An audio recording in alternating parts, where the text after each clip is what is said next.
Hello, everyone, and welcome to our new podcast called Always Doing, Hardly Done, or ADHD for short.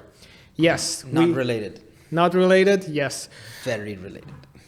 Well, as you can see, we can't make up our minds, which is very indicative of the content of the show, which is just two people who are suffering from ADHD trying to have a conversation without derailing or going into tangents. First off, I want to start by saying I don't call it suffering. It's slowly dying. That's what it is. It's not suffering. Oh no, I fully embraced it at this point. It's part of my identity now. You're clinically diagnosed, right? Like yes, on clinically paper by diagnosed. Science. Yes, I didn't just watch a couple of Instagram videos and be like, "Oh, that sounds like me." Sign up for their test. Yes. There are a lot of annoying people like that who will watch a bunch of TikTok videos about mental illnesses and they decide that, oh, this describes me, so this is me. So no, for all of you who are wondering, I didn't just diagnose myself off of some TikTok post.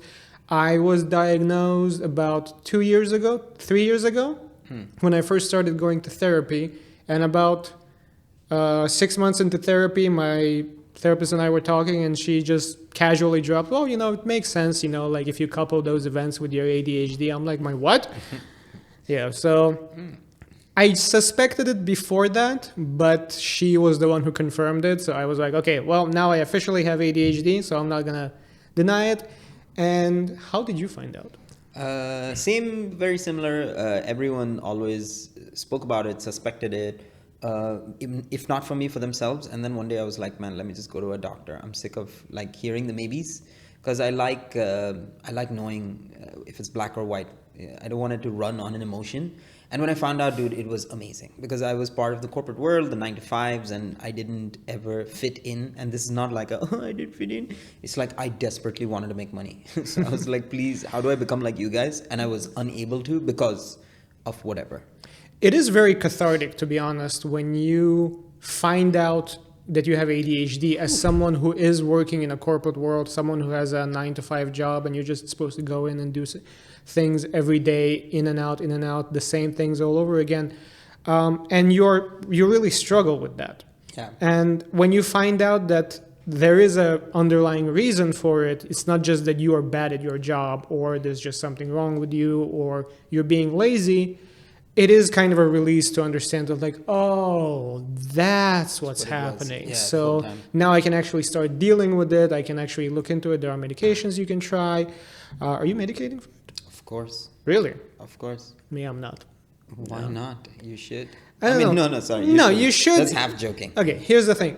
There are multiple ways to treat ADHD. I am able to cover it for now with just therapy. Yeah. And just talking about it. And you can treat it with pills like Adderall and other stimulants, but I find that a cup of coffee before I'm supposed to work works out for me. Plus, this is Dubai, and ADHD medication is very expensive here. That's true. I think the whole idea about medication is, do you need it? Because there are some people who are very crippled without it, yes, and some people who are just taking it because they can. And like you mentioned, it depends on whether you can afford the help or not. And for me, it was 30 something years without it, and it wasn't like I was winning at life. So I was like, man, I'll take anything that helps right now. And things did get better, are getting better, and at least I think it gives me the stamina to deal with difficult scenarios that before I would just be overwhelmed, as opposed to going, this sucks, but you have to do A, B, C, D, whatever, like step by step. That whole process of the future or planning is much better. Not even good anymore, just much better. Yes. And I would be interested in trying out the medication just to see how big of a difference it makes in my everyday life. But again, because I've left the corporate world, it's not as much of a necessity for me at the moment. But if I ever try to get back into it, or find a job that necessitates kind of a grunt work, so to speak, I would be interested in mental grunt work. Yeah. I would be interested in trying it out, because for those of you who are not familiar with ADHD, the best way to describe it would be how we feel is when you're feeling lazy, in your head, it translates into, I could do this, but I don't feel like doing it. That's being lazy. And that's a very important distinction that people who suffer from ADHD need to make on a daily basis, because we are often perceived as people who are just lazy, who don't want to study, who don't want to work. No, in our head, it's a little bit different. It goes, I want to do this thing. I would very much like to do this thing right now, but no matter how hard I try, I can't force my brain to start doing it. Yeah. Yes. Now, like, that's a really good explanation. Yeah. And now that we've introduced ourselves, which we haven't, by the way, my name is Rustam, by the way. That's a good time. That's a good time to introduce ourselves. By about 10 minutes into the podcast. My name is Rustam Aliyev. I'm professionally known as Rustic. I'm a stand-up comedian here in Dubai who also does online content, mainly gaming stuff. And with me, I have Rushdi Rafeek. I'm a con man, and I'd never thought this through. I'm a person of color that writes. What am I doing? I'm Rusdi Rafeek. That's a very good way of putting I'm it. an improviser, stand-up comedian, writer, unemployed, freelancer. Exactly. I'm just give me any opportunities. I'm excited. You're promoting yourself Yeah, a lot, and I have man. a master's in finance, if that counts. That right? doesn't count. No, man. Not in here, man. Take it out. We've Take left it that behind us. Cut that part. Cut Yes. That part. I don't know. So, but that's not why we're doing this podcast. We're doing this podcast because we both suffer from ADHD. Again, And- suffer. Oh, that's the have word it. that's used. We We have have it. it. Yes, We we have don't suffer. We very much thrive with it, to be honest. Yes, I enjoy myself. I do. Yes. So, here's what we're going to do in this podcast. Okay. As you guys all know, when you have ADHD, not suffering, when you have ADHD, one of the main things is that whenever you're trying to do something, you accidentally end up doing something else. Always. Yes, which brings us to the first segment of our show I like to call Down the Rabbit Hole. Down the rabbit hole. Down the rabbit hole. Oh, oh. Sexy. Which is when me and Rushdi exchange stories, stuff, articles, interesting tidbits that we found when we were supposed to be doing something else. Ooh. Yes. Nice. We were supposed to be working. I was supposed to be editing a video or writing my next stand-up monologue or whatever it is, but you know how it goes. You click on one link, which takes you to a video, which makes you Google something else, and Like before Peter you know Griffin. it, yes. Hey, Peter. Hey, Peter. Okay, after that worst Joe impression, I have found something. Okay. When you asked me the other day to work on those reels that I was supposed to edit, Yeah. Oh, I that's what they're ended not up going down a rabbit hole, name of the segment, and I found something. Very interesting story to tell you. Okay. So, Rushdi, let me paint you a picture. Mm-hmm. Your name is Nicholas Holt. Nicholas Holt. Yes, your name is Nicholas Holt. You work at the McGraw building in downtown New York City. Yes. By all measures, you're an average Joe. You go to work, you go home. I'm white. Yes. Okay. You're the whitest guy who ever lived. Score. You work, you go home. Maybe you'll go out drinking on the weekends, or maybe... Astaghfirullah. Yeah. Well, yes. Don't do that, kids. Instead, maybe you'll go see a comedy show. Yeah. Like the Rushdi show Sundays at O'Leary's every week. Always be plugging. Always be plugging, yes. And while you live your life on a straight and narrow, there is one vice that you permit yourself. Oh dear. Cigarettes. Yes. Now, it's October 15, 1991. Whoa. Yes, this happened over 30 years ago, but I was still fascinated by this story. Yeah. Now, maybe your boss yells at you, or a particularly irritating coworker gets on your nerves, or maybe it's just that time of the day. So you decide to go downstairs for a quick puff. Oh, just one. Just one, yes. Is that messed up? That one puff that gets you through the day, just let me go downstairs, do this, then I'll finish the report, or whatever it is that white people do. While other people have to get into crowded elevators, and smell other people's farts and suffer their germy That's breath. what it says? I wrote this. Oh, sorry. I'm telling you a story. I'm sorry, I thought rabbit hole you found somewhere. I was like, No, I found it, but I'm farts. telling you the Okay, story. okay, yeah, This go is on. my retelling of the story that I found. no, I'm I not like it, I reading like the it. article because don't know. I feel like that would be copyright infringement or something True, like that. but So- also like smelling each other's farts. Like that's you like know, you get into a crowded elevator, somebody farts, and you're stuck there for 40 stories. how and you're, good is your smelling? Have you seen my nose? That is true. Wait, We had to adjust the lighting because of it, by the way, in case you guys are wondering. Yes. I just realized, yeah. You Yes. probably smell farts right now. Oh yeah, I can smell Sunday's dinner on a Wednesday, believe me.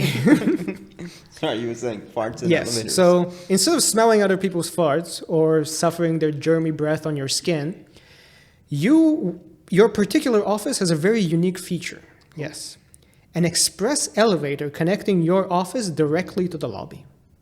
Okay. Yes. White privilege or So- privilege? Exactly. Irrespective. No other stops, just lobby and 43rd floor where you work. And you know you're doing well because you're working at a very high floor. Of course. Yes, you're Nicholas Holt. I'm Nicholas Holt. Yes, you're Damn it. Nicholas Holt and your life is going well. Okay, so you take the elevator down. Pretty good so far. Yes. So far your life is going great. It's pretty good. Yeah, being you white. know, like I you're... like it.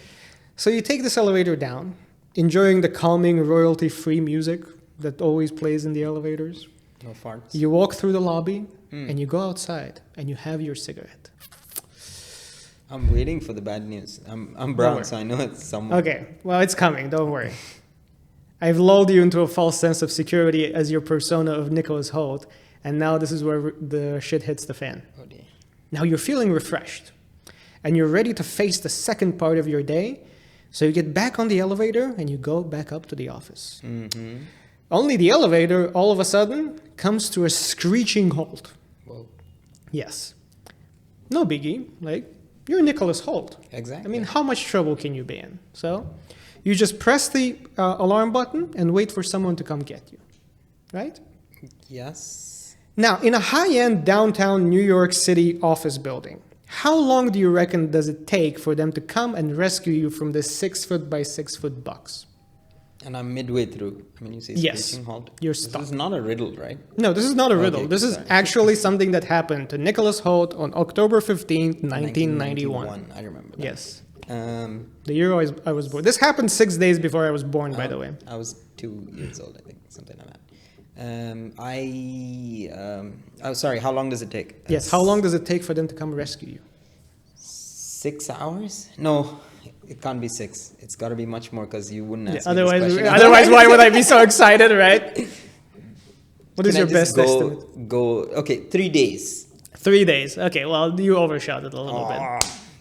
It took them 41 hours. Oof, that's almost 2 days. That's almost 2 full days. This poor guy, he waited and waited and waited with nothing in his elevator other than the sound of the alarm he activated. Oh my God. Yes. Now, after a few hours, you, Nicholas Holt, you try to pry the door open with your bare hands, only to find a solid concrete wall with the number 13 painted on it. Oh. Yes. Damn. Of all the floors you could have been stuck on, you're stuck on the unlucky 13th floor. Wow. Now, after 10 or so hours of this, the constant alarm noise makes you have auditory hallucinations. Of course. Yeah. Yes. I'm sure he heard it for another 41 hours after, dude. Oh my goodness. Okay, the article doesn't specify what exactly he heard, but what do you reckon what hallucination would be? We can speculate. Like, Yeah, for sure. I mean, depending on what I imagine the alarm to sound, I'd be like, I'm in a club. I'd be You're like, in a club? Yeah, everything would be like, 13 would be like, start. Just Yeah, with the beat. Lights would probably start. Oh, man. Lights are not flickering. For the entirety of 41 hours, it's one solid I'd light. start hearing words, for sure. I would probably start hearing Be like, "Help whispers me, help behind me, or help something me, like help that. me, Or me, somebody me." laughing, yeah. I would definitely hear words. I would dance for a bit and then be really tired and then, man, I think that's torture for me. Yes. And honestly, sensory deprivation and being locked in a confined space are legitimate methods. Okay, we don't want to say legitimate methods of torture. Yeah, like We tried don't- and tested methods. We don't endorse torture here at ADHD, but it is how Like, some it's the poor people are best. treated. Yeah, yeah, well, try it, kids. Wait, have you ever done a complete, what do you call it? Sensory deprivation tank? Sensory deprivation tank. No, but I really want to try it. I did. There's a place in Dubai. I've gone. Really? Yeah, yeah. Okay, tell me about it. it's- Let's get into the mindset of Nicholas Holt. we have been deprived of all our senses. What does So it they feel like? don't allow you to play any noise. sensory deprivation, hardcore. So I said, can I play an audio or can I play brown noise, white noise, anything? They were like, nope. There are no speakers, there's no nothing. So you sit in this pod, pull the handle down, and it is very, you feel very relaxed. But then I started going, oh man, I wish I had my something, you know, I wish I had my this, I wish I had my that. So it's extremely difficult for me to accept, or rather, let's use, really enjoy the feeling. Because I was still thinking about different things, and then I went, dude, just think about nothing. Did you see anything? No, I didn't. Maybe I didn't get there. Because people report that that kind of thing, it leads to a certain, like they describe it as a high. Oh, no. So they start seeing these patterns and they start hearing these noises that are produced just by their brain, like without any external input, what your brain does to you. I think it's just the first time I had been in silence, I guess. So it wasn't... I was just like, this is weird. But I don't think I could ever give into it for long enough, at least in the first session. And it did feel good. And when I was telling the lady, she asked, how was it? I said, I really enjoyed it. But at one point, you know, the water went to my eye. It's extremely salty because of the salt they use. Yes. And that's just my technique. You know, I moved around and stuff. And there was a guy who sat down and he was getting a tea before he went in. And she said he comes in every week. Now, again, it's not that I immediately believed her, but he looked like someone who planned his day around that, who scheduled it in. And I wouldn't be surprised if someone does that once a week or once bi-weekly, once a month even, because it is very... Like, that guy needs a factory reset every 7 days. There's nothing... I really wanted music, because I thought that would help me relax more, but they're like, no, like, it's not an option. Usually they're like, yeah, sure, play music, do this, do that. It's literally like nothing. And you're butt naked in the pod, by the way. They don't give you like a bathing suit? No. You're naked. Really? Yeah, you're completely naked. Wow. So it's like swimming in the cosmos. Exactly, yeah. It's pitch black, nothing. I will admit, completely black. Like at one point, I lost my bearings in the sense where I was just like, how far is the thing? And it's not that big, and it's not small enough for you to feel claustrophobic. So there were times where I was reaching up, and for a second I was like, wow, there's so much. Okay, it's right here. So there is that element of zero, completely dark. Did you ever get claustrophobic? Like, no, I thought it would happen. No, this is how they trick me into being buried alive. The first time you do go, will this open? And then obviously you do your own test a bunch of times. I don't want to be Nicholas Holt in a pod. I imagine everybody who goes into a sensory deprivation tank, no matter how many times they tell them that like, it's going to open, you don't need to test it. The first thing people do as soon as they're in there, they test to see if it opens. 1,000%. There's no doubt about that. The closest thing I've ever had to that is when my brother locked me in the trunk of our car as a joke. How long were you in there for? No, it's like 5 seconds. Oh, he was just pranking me. We were playing like cops and robbers and stuff like that. He was like, now we're going to kidnap you and stuff like that. And he just slammed the thing. Yeah. And I screamed immediately because being like in complete darkness, I was a kid too. No, but still, yeah. Even as an adult, dude, you'd have a problem. So that was another rabbit hole when we're in a rabbit hole, I guess? Yes. See, guys, ADHD, because we are incapable of staying on topic. I don't know how you're going to edit this, but yeah. Now, Nicholas Holt did not have a good time, unlike that guy who goes there for every 7 days. Yeah. Now, you might think to yourself, oh, this must have happened on a Friday night, right? So he was left there over the weekend. Nope. Middle of the week. Oh, then there must have been some cameras. There must have been no cameras in the elevator, right? So that's why nobody saw him. Oh, dear. No. There were cameras in that elevator, and they were working just fine. Yeah, that's the one thing that was Yes. Working. Not only were the cameras working, they recorded the whole thing. So if you go on YouTube, you can find a 3-minute time lapse of those 41 hours. Oh. I watched it. It was the most horrifying thing I've ever seen in my entire life. This guy, he is just, he pacing around, screaming at the top of his lungs. He keeps opening and closing the elevator doors because I think he's hoping that somehow what's behind them will magically change, you know, like, how about now? It's like the fridge. You open the fridge, you see what's in, close it, and then you're like, let me try one more time. Oh, there was nothing in this fridge. Oh, man. Okay, to be fair, a few times that he's opening the elevator on that video is because he needs to pee down the shaft. Oh, okay, cool. And all of this completely unnoticed by 5 shifts of security guards who came and went during that time. That's messed up. 5 shifts of people in a downtown, very expensive high-rise office building did not realize that there was something there. But that's one thing, dude. They would have been there in like 5 minutes. Oh yeah, in Dubai they would have immediately They would noticed. have been there in 5 minutes. They would have given him a fine for peeing down the shaft. And then they would have been like, we're going to save you next. For sure.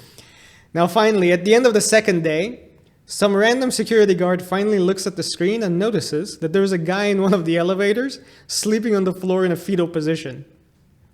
And he assumes that it's some bum who snuck into the building to sleep because it's cold outside, I don't know. So this is what the security guard does. He turns on the intercom and he just goes, "Hey, Wake up. wake up." Now, after, I don't know about you, but if I suddenly heard a voice out of nowhere after 41 hours of complete Like, silence, I'm definitely dead. I would assume it was God. I'd be like, "God, is that you? Has my time finally come? Is the torture over?" Anyway, he just takes out his ID card and starts shoving it into the camera, showing them that, "No, I work here. Please rescue me." And So- they try to get him out, but there was a final insult in this whole situation. Is when security calls his elevator to the floor to rescue him, the door opens and Nicholas Holt sees that there's nobody there. Okay. Yeah. And he's like, "I was just talking to them. Where is it?" And he starts to think, he probably thinks that this is part of the hallucination. Exactly. He's hallucinating getting out. And then he looks out the elevator and he sees them down the corridor waiting at the wrong elevator for him. Oh my God. Yes. So that's the story of Nicholas Holt. I don't want to be Nicholas Holt. Yes. He tried to sue the company, of course, which dragged on for several years because they were maintaining that they have done nothing wrong because everything was working. It's just the security guard didn't notice him. Yeah. And after losing all his money and his apartment and everything else in this whole proceedings, in this process of suing the company, they finally settled for an undisclosed amount. Ooh. Yes. How much does 41 hours being down a shaft and thinking you're almost dead cost to you? To me, I would say realistically, as much as to cover everything I've lost in building up to it, to cover emotional damages and years of therapy that I'm probably going to have after this, I would say maybe 100, 150K. 80 or No. dollars. This is America. This is New York City. You know how much rent is in New York City? I'd say give me 500K and let's just call it even. $500K dollars? Of course. Yeah, of course. I'd take Now I'm thinking I Yes, I lowballed myself. See, I'm humble. Unlike Rushdi, I'm very humble. I'm like, I don't need to much. just make sure I got everything I'm a paid very, for I'm a very minimalistic person. $150,000. Minimalistic. Okay, yeah. I'll pay you 150. So anyway, on to the second story in our Down the Rabbit Hole segment, where we discuss things we found when we were supposed to be actually working. You have too many of these, by the way. I have, yes. Well, you're medicated. I'm not, so so it's much harder for me to focus, especially when I'm at home. So many distractions at home. Yeah. Like, you're trying to watch a movie, all of a sudden you pull out your phone and you start going through Twitter. Sorry, X, as they're calling it now. Legally. And I'm still calling it Twitter. I don't care what Elon Musk says. It's gonna be Twitter for the rest of my life. Okay? Wow. Okay. Very strong opinion. Yes. Don't at me, by the way, Elon Musk. Reverse psychology. While I was going through X, Twitter, You already failed. already failed immediately. That's like 7 seconds. You sticking to your guns. Because I forgot what we were talking about. Because again, I have ADHD. I can't maintain a train of thought for very long. And he says he doesn't want to take medication. Okay, in my defense, if I took the medication, we wouldn't be having this show. Okay, like that is true. That is true. the whole reason you brought me here, you're like, oh my god, this guy's crazy. I need to make as much money off of him as I possibly can. Like, let's abuse his chaos. Let's abuse the chaos that rules every aspect of his life. What was I talking? Yes. Story on God damn it. TwitX. Twitter, yes, TwitX. When I was going through TwitX, I found something very interesting. It is called ScanBC. ScanBC, okay. Yes, it's at twitter.com @ScanBC. Okay. So what it is the police blogger for Vancouver, British Columbia. Okay. Yes. So anytime something happens in that city, you know how like calling all cars, yeah. What do they call that? intersection of this and that street, intercom, yeah. So that's the police blotter. What they do is they take excerpts of that and they just post it on Twitter. Wow. Yes, and after going through about a year's worth of ScanBC posts, You did that? yes, in about hour and a half. I've come to a conclusion that I want to live in Canada. Yes. Let's hear it. Because specifically in Vancouver, British Columbia, because Vancouver, British Columbia sounds like Candyland. Like just the sheer amount of just charming, victimless crimes, you know, like it sounds like crimes you would hear that would happen in Archie's Riverdale. You know, like this is something. All the burgers have been stolen. All the burgers have been stolen. It must have been Jughead. Yes, that's the kind of crimes that they have. Because remember, this is in America. This is Canada. They're much nicer up there. And whenever somebody is upset, there's no gun to find to shoot somebody. So instead, they try to vent themselves in more hilarious ways. Yeah. And I realized two things. Well, three things, if we count the one that I want to live in Canada, is that they stab people a lot more than they do in America. Yeah, there's more knife crime. Because, yeah, if you don't have a gun, what are you going to reach Sharp for? objects. Yes. Sharp objects. And All second, blunt objects. people love to expose themselves there. Oh, like... Yes. Like, people will drop their pants at the first sign of trouble. Really? Yes. To gain an advantage? Not to gain an advantage, but it's just what they do. This is their version of going postal, you know? Like in America, somebody shoots up their office no or goes on a reason to- killing spree. In Canada, they just drop their pants and start screaming at the top of their lungs. Wow. So now I have compiled a couple of ScanBCs for you, Nice. and I would like to know what you think about them. Please, I'd love to hear. Coast Guard is responding to Rocky Point in Port Moody for two people who stole a boat by cutting the rope, drifting away from the dock, and can't figure out how to drive it. So they want the Coast Guard to go help them figure out how Yes. to get away. How do you start even calling for help at that point? Like, do you start calling for help? Yeah. Like, hey, help! We stole this boat. But we don't have a license. We don't know how to drive Can it. someone help us? Were they using like oars? No, they couldn't start it. They couldn't figure out how to drive So it. they It was- cut the rope and just sat there and floated? Yeah, they just drifted away, and now they can't figure out how to drive this thing. Yeah, that's very What do we do now, bro? seriously. Do you have have you ever passed a driving test? And the guy's like, nah, I haven't done anything like that. Oh, did they know how to swim? Any idea? I don't know, but if I they don't know if that drifted out counts. into the sea, I imagine it's not a good idea to not just gonna- drop into the water and start swimming because Maybe I'm just projecting because I don't know how to swim. So it's not I even a crime I don't know how to swim. I just know how not to drown. If that Oh. makes sense. Yeah. No, I don't know how to not drown. I can tread water, but like if it comes to swimming or like doing all the motions, no. No, I can't. I don't know how to. It's a ghost. The ghost of Nicholas Holt is haunting us. Nicholas Yes. Holt is begging for help. He's stuck in the walls. Well, we're on the second floor. Now, ScanBC, Rushdi. Let's go. Burnaby. Crews are responding to a residence for a patient with burns after taking a hot shower. Yeah. If I had to guess where this happened, it wouldn't be Burnaby. First of all, I love that the place is called Burnaby. Yeah, Yeah, feel the burn. That's what it says on the when you drive into Burnaby. On the sign it says "Welcome to Burnaby." Feel the burn. I love that it's happened in a place called Burnaby, but I would expect this to happen in Dubai. Dude, it does happen. People just walk it off. Yes. And I mean walk it off. They don't have a choice. If you said, oh, my water is coming out too hot, they'd be like, we know. There's nothing else to say. What else there is to do? Because in Dubai,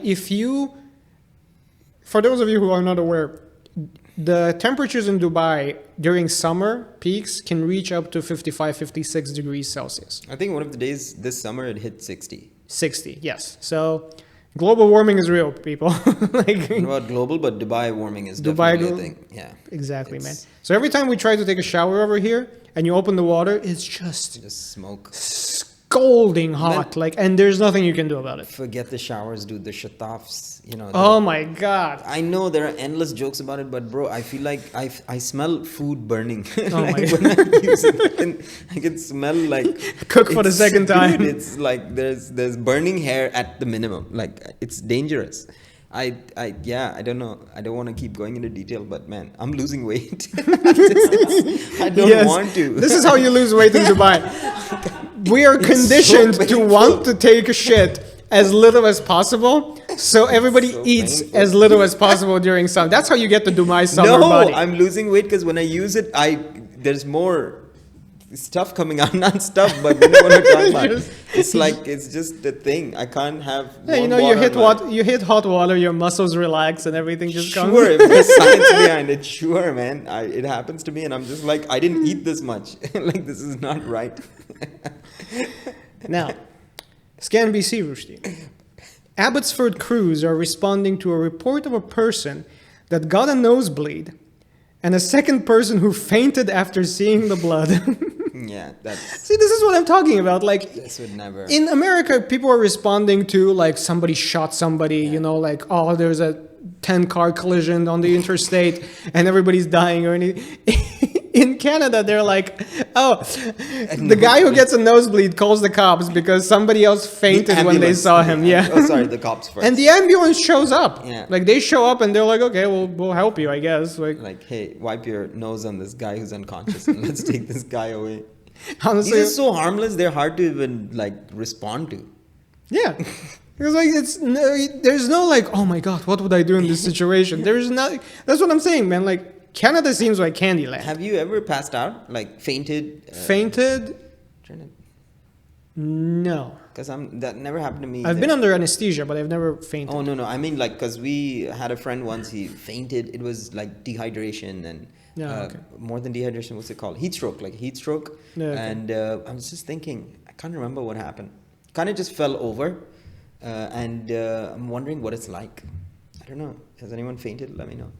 Leave a comment down below about your experience fainting. Is it like falling asleep? Is it you just go is it a slow shutdown of a computer? Is it like getting hit by a car? Again, this is not first-hand experience, but from what people are describing, from what I've read when I was going down the rabbit hole, yes, people just say that everything kind of there's this black edge that kind of just swallows everything. Oh, like an old TV. Yeah, like an old TV, and then when you come to, it kind of expands and you start seeing again. And you're in a container and shipped to a country. Yes, and then you're auctioned off. And then you're in a 6 foot by 6 foot elevator because your name is Nicholas Holt. And 13 again. End of episode. End of episode. And then you wake up and there's a shataf with smoke coming out. And you're like, yes, the dragon breathing Oh man, you know dragon breathing shataf. This is what we should do. We should produce. This is our $1 million idea. Shatafs that are shaped like dragons. And we can start selling them in Dubai. Only here. Yeah, only here. But this is where we live. Because Dubai markets are very profitable, man. If you find an idea that makes you money, you should do it. Dragon in the butt, and then we can call it. Or the tagline will be, be brave and try to win. People are going to think we're sponsored by these fucking jelly beans. You know what? We are. We're sponsored by Dr. Bone. Dr. Bone. Okay, we're not. It's not. We can't do that. Dr. Bone in the house. Feel be brave and try to live. Be brave and what? What was it? Be brave and try to win. Be brave and try to win. Win what? But I don't know. We're not sure. If your name is Dr. Bone, you've already won at life. So. Well, it depends on, the ScanBC, Rushdi. ScanBC? Yes. Abbotsford crews are responding to a report of a person that... Oh, wait. We already read that one. Sorry. Police are responding to the area of Nanaimo and Finlayson after a complaint report... After a complaint report. Complaint report? After a complaint reports of a male barking like a dog. That's okay, right? Is that bad? Is like, are you not allowed to do that? Like, was he doing it threateningly? Like, was he coming up to people and just going saliva and they're just foaming at the mouth? Yeah. Yeah. I don't. What if the guy was just going whoop whoop, and someone's like, hey, and there was a Karen there, stop barking at me, and he's like, I was just whooping. That's catcalling. That's not barking. Oh, like an actual. Wait, is that catcalling? I thought catcalling is when you like. Catcalling is like when a girl walks by and you're like, woo. Okay, like that kind of thing. No, I meant like a whoop whoop. It was like a bad. It was a bad bark. Let me just put it that way. Whoop. Woof, that's woof. your bark. You sound like a siren. Like, okay, this report is not about Rushdi that we've established. I didn't bark. Whoop whoop. That's your bark. What's no, your bark? My bark is. Okay, you went full alpha. I can't. I was doing a tiny one. Sausage dog, the Dachshund. I don't consider those things dogs. But it's a dog. It's a dog, saying, but like, where's the line? Okay, if I don't know, there's a certain weight after which I consider it a dog. Chihuahuas are not counted as dogs. What's the weight? How much? 10 kgs? 15? I'd say 15 kgs is a good. No, 10. Let's go. I'm trying to decide, like, because I can pick up my dog and he's like this big and he's not heavy at all. Mm. So if I had to like weigh him, I guess he's like 10 kgs or something like that. But he's also like this big. So like, what dog? What breed is that? It's multi-poo. Multi-poo? Yeah, it's multiple pieces. Multiple poos, you know, like it's what happens when you point the hot shit off at your ass. Once you're done with the shut up, you've definitely done multi-poo. Yes. It's a crossbreed between a Maltese and a poodle. Oh, okay. Multi-poo. Yeah. I get it. And the best thing about them is they're hypoallergenic. They don't shed at all. Ooh, wow. Yes.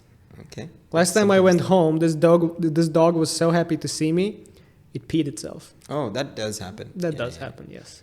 I mean, I don't want to say that my friends don't love me, but none of them peed themselves when they saw me, so... Yeah, exactly. Are they really your friends? Are they really my friends? Are you really my friend if you don't pee yourself every time you see me? Yeah. Next time I see you, I'm just going to pee on you. I'll show you. Establish dominance that way? Yeah, it's just like, it's so happy to see you. So happy. I open my door and you're just standing there, like you just whip it out.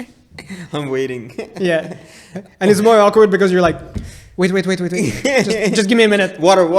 Just, wait, can you turn around, please? I can't pee when people I can't pee when you're looking. But I am excited. Okay, last one. Okay, let's go. Humboldt. ScanBC, Rustam. Okay, Humboldt. Humboldt. Not Humboldt. It's an area called Humboldt. Oh, sorry, Humboldt. Yes. After a complaint reported a male carrying a 6-pack of Corona and a samurai sword.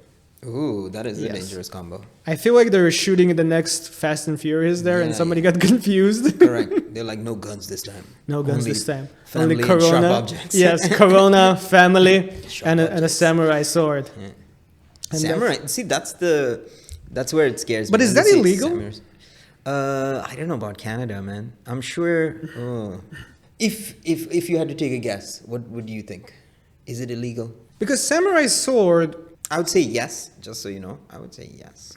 Because I feel like it would be more illegal if you're carrying like a hunting knife, something that like you can actually tell that. But I think samurai sword is also pretty up there, especially if it's an actual one. And okay, but like how hard is it to get an actual samurai sword? So most likely it was just some nerd carrying a prop.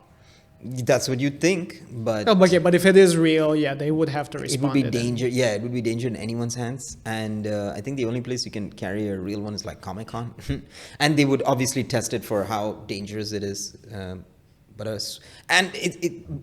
Putting both those things together, that's not a good combination. Yes. If you're going to drink beer, you shouldn't be handling sharp objects. And if you have a samurai sword, you better be wearing a kimono and shit, like to just balance things out and be like, yeah, I'm weird. I don't know what you tell the police. Just standing with a samurai sword. So if I had Corona and something, they'll be like, dude, we got to arrest you. This is just a prop, eh? Yeah, you know, exactly. You can't do that. You can't. If you're Canadian, you have to say A after every sentence. Oh, yeah. Right. A. It's a boot. A boot my sword, officer. You sound African now. Boot my sword, eh? And African Canadian, yes. African Canadian. What's the weirdest thing, two things that you carried, let's say, on the street or? The weirdest thing I've carried on the street. I mean, does my friend when he's drunk count? No. Giant teddy bear. I've had. Oh, there was a time where we were in full costume with a mustache, like dressed up like two Indian dudes, and that's what the improvised show is about, two Indian dudes.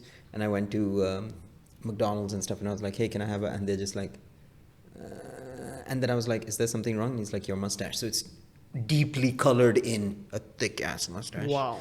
So I was just like, "Oh, that's not me." And there's a picture of me. There's the logo of the T-shirt over here, looking. This It's not me, and there's a picture of you on your T-shirt with the exact same face. Yeah. Amazing. Again, not carrying something, but yeah, definitely a weird interaction. I guess the only thing similar I've ever done like that is when we were going to a Halloween party and we decided to walk there. And Halloween isn't as popular in my country, so it was like a exclusive thing that was happening in this one club. They were like, okay, you actually have to wear a costume to show up. And I was in full Joker makeup. Whoa. And I was wearing a purple shirt, and like I had like a switchblade, like a toy switchblade, toy switchblade, yes. And a six-pack of Corona. Exactly. And a samurai sword with me. And I was going to a club, and a bunch of people just stopped me to take a picture with me. And there was a kid who was dressed as a Joker on the street, and his dad asked me if he can take a picture with me. And we took a picture together. Cool. Yeah, that was cool. Now we move on to our second segment. Second segment. Rusty does all the jingles for us, by the way. Yeah, yes, and sound bites. We like to call this segment "Make It or Break It." Break it. No, I prefer to make it, to be honest. Yes. I was like, and this is a segment that actually we encourage audience participation. So if you have make it or break it scenarios that you would like to submit based on what I'm about to explain to Rusty, please feel free to do so. Now, Rusty. Don't do it. Now, Rusty. Yeah. Imagine you're in a new relationship. Done. Yes. Made it. And it. Oh, that's amazing. Not it. Oh. And it's going really well.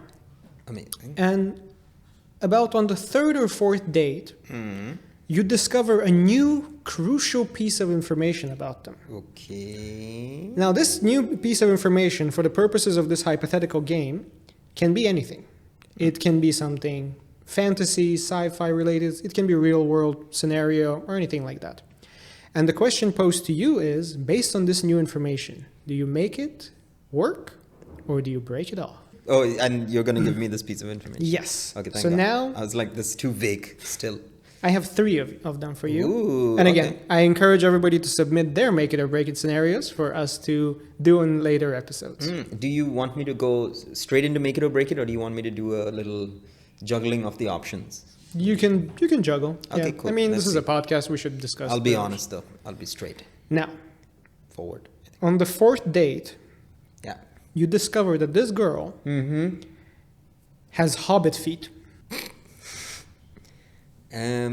What's wrong with hobbit feet? Okay. Like, okay. it's just massive. You don't read fantasy, do you? No. I mean, like, I know it as a what's the word? Insult or a negative description. I'm not trying to be PC. I'm just like, I don't see the problem. But okay, go on. so Please hobbit enlighten feet, me. they're first of all they're huge. Okay, that's And they are the hairiest feet you've seen in your entire that's life. what you were going for. Because big feet, who cares? How hairy? Like As hairy as your head. So she doesn't need shoes. No, she was wearing. I'm guessing she I'm would be saying, wearing but she like. doesn't need shoes. Yeah, she doesn't Because need women because usually- that's a signature trait of hobbits because they're like, like they're walking around, they're living Exactly. in the forest, and they don't need shoes because their feet are massive and they're calloused underneath and they're food- hairy to protect themselves for So everything. shoe cost is down. Shoe That's what I'm cost is thinking. down, but on the first 3 dates, she was trying to be, sensitive to you. So she was wearing size 46 Nikes, just covering her she's being gigantic cool. feet. Here's what happened. I'm changing the scenario a little bit. The first 3 dates, she was always already sitting at the restaurant when you showed Okay. up, and she never got up because you had to leave early to do some shooting or go to a show or something like that. And on the 4th date, you finally have time. Her feet are You up on take the her table. hand and you raise her to her feet, and you look down only to realize that her feet are massive. Okay, the and way you do the head hairy. swivel is like, then it's scary now. If I stood on her feet, would she be like, oh, you're standing on my feet? Or she'd be like, let me put whatever. it this way: your whole foot can fit on top of her foot. You could stand on her feet. Exactly. Yes. And she wouldn't feel it. Or she'd And be she like, would, oh, that's... I mean, she would probably feel it, but... No, I meant like, it wouldn't hurt her. She wouldn't be like, oh, get off my feet. You ever have like a kid stand on your feet as Exactly. you're walking them? She Yes. could do that to you if she wanted to. See, definitely doesn't make it. There we go. But is she nice? She's very nice. I'm telling you, the first 3 dates, you thought she's the one. Because everything else is perfect. Well, I'd have to have a conversation with her about it. No, you can't have a conversation. This is not a have a conversation or make it or break it. This is make it or break it. Tell me right now. Do you make it work or do you break it off? I feel bad for saying break it, man. You don't feel bad. But I don't know. But she's the one. She could be the one. She could be. You feel like she could What's be. the percentage? There is no definite that she's the one. Yeah. But there's a very good chance because you've never had this kind of connection before on the first 3 dates. But her feet weren't involved in that date. Yes. So later, when things get intimate, it's that's irrelevant. I don't have a feet thing. I'm just saying like that's gonna be even part if you of our don't have lives. if you don't have a feet thing, it's still a part of your life. You know, like That's the problem, because then she's gonna be like, I want to wear heels and my feet, and I'll be like, man, come on, you're a hobbit. Like, you can't complain about that thing. Like, I don't complain about racism. I'm just like, yeah, I'm brown. I have to. These are the cards. It's just something that you have to live with. Yeah, so it's something that she has to live with. And by the way, this is why I'm saying a conversation. based on the fact that. Okay, I'll make it easier for you. Based on the fact that she's had these feet her entire life. Okay. And she's probably dated other people. What she dated on the I'm sure she would be understanding of the situation in a way that like, well, there goes another one. Like she could be mad at you, but she's not going to be like, no, why? She's not going to beg you. See, that's make it then. I'll give it a try. You make it? Really? What? I mean, break it. What? You're judging me now? No, you need to give me an answer. Make it or break it. The thing is, now you pictured, you've painted a picture of her being, I'm aware of what this is, because some people are like, I don't want to talk about it, and I'm in I was trying to give you an out actually, where you're like, like if she's cool about it, then I'll break it. Because your main concern was hurting her feelings. Really? I don't know. Was it? No, mine was like, can it work? Because if she is expecting me to like cheer her if on about it, the feet doesn't bother you, then, it doesn't bother me. Okay, then Rushdi would make it. Yeah, I would make it. I would break it. Because I'm like, if she's okay with it, I'm like, I don't care. I'm sorry, but I like. This is gonna sound completely superficial, but here's the thing: people are allowed to like people based on physical appearances because that's the first thing that we see. Yeah. And I do think that a good sex life is predicated on you finding each other attractive. Mm-hmm. And so if you have that as a base, then you're gonna have a good sex life. Yeah. And I'm sorry, I just don't find hobbit feet sexy. And even if I wasn't looking at them, I would constantly be thinking about them. That's one thing. I'm not that sharp. I would forget. Yeah. And I can just chop her feet up later. Okay. Let's do it this way. I'm gonna give you a second make it or break it. Okay. This one is more realistic. Okay, cool. Okay. So, make it or break it, Rushdi. Make it or break it. And once again, it's 3-4 dates, everything's cool, she could be the one, and all of a sudden you discover that she hates animals. Oh, break it, for sure. All animals. I don't need to know the rest. It's break it. Break, done. Done. Impossible. Just like that. Is there, I don't even need this because it's not going to change my mind, but why is this the case? Is there any? You don't know. Just, dude, easy. I would have found this out on the first date, by the way. I wouldn't meet her on the second date. Yeah, but like the first 3 dates, you were like so infatuated with each other. You were smitten by this beautiful girl from not possible. Sri Lanka. It doesn't matter. Even if she was from Mars, I'd be like, nah, I don't like it. It's too easy for me. See, the thing about animals is it's not that I'm like an animal. I'm just like, animals are cool. Yeah. Sound like a child, but I'm just like, I like animals. But honestly, like if somebody tells me that they hate my dog, then I'm gonna show them the door. Dude, break it for me. My mom used to say the same thing when we had visitors when I was a kid, and the cats would be walking around and stuff, and the kids would be like, I'm afraid of the cat. And my mom would be like, you can leave, like it's cool. It's the cat's house, not yours. So yeah. True. If you have a cat, your house is the cat's house. It's done. You're a slave. You're a slave to them. Officially a slave. What about you? Make it or break it? Break it. Thank immediately. God. Yes. Oh, sorry. You mentioned already, but yeah, I just wanted to get it. Okay, so now we have 1 make it, 1 break it for you, and 2 break it's for me. Now we have a third one. Let's see what Rushdi will pick. Oh, I think it's a tasty one. This is a little bit less realistic, but not as realistic as the Hobbit feat. Because this can actually happen in real life. Although it's very rare. It's like 1 in a million people suffer from this. So, make it or break it, Rushdi. 3 dates, all amazing. She could be the one. When you discover that this person does not sleep at all. Ever. At all? At all. You go to their house, there's no bed. This person physically is incapable and does not have the need to sleep. Does it affect their awake time? Affect their what? Their awake time. If we don't sleep, right? I mean, no, like she's always fully alert. But she'll never be tired. She's tired physically. She'll sit back and relax, like have a beer, watch TV or something like that. But after that, she just gets up and goes on with her day. Nah, man, that's a break it for me. That's a break it. I just can't. It's not that I can't imagine. It's like never truly shutting down to me. I mean, I might be projecting, but I'm like, she's gonna always be on the ball. She will remember that I didn't take out the trash. She won't even get a disconnect from it. Like even if she's relaxed and watching a movie, she still can see my mistakes. Like that's 8 hours of. No, it doesn't mean that she's more attentive to detail or anything. Like Let's be honest, that would happen. I would also break it, but my reason is way less complicated than yours. You can see the mentality, the state I'm in. But what's yours? I like to cuddle. Ooh, okay, yeah, no bad. I like to sleep with someone. I like to cuddle up to them and then fall asleep in each other's arms. I'm a romantic, unlike Rushdi here. Yes. Yeah. Even though he's the one who said you have one make it to my 3 break it. So I don't know, what that says about me. You've probably seen more Hobbit feet than me. That's the problem. No, because I'm more into fantasy than you. So I don't have this clarity on how bad it is, and I'm like, meh. Okay, you know what? Just to close this segment, here's what I'm going to do. I'm going to show you a picture of Hobbit feet.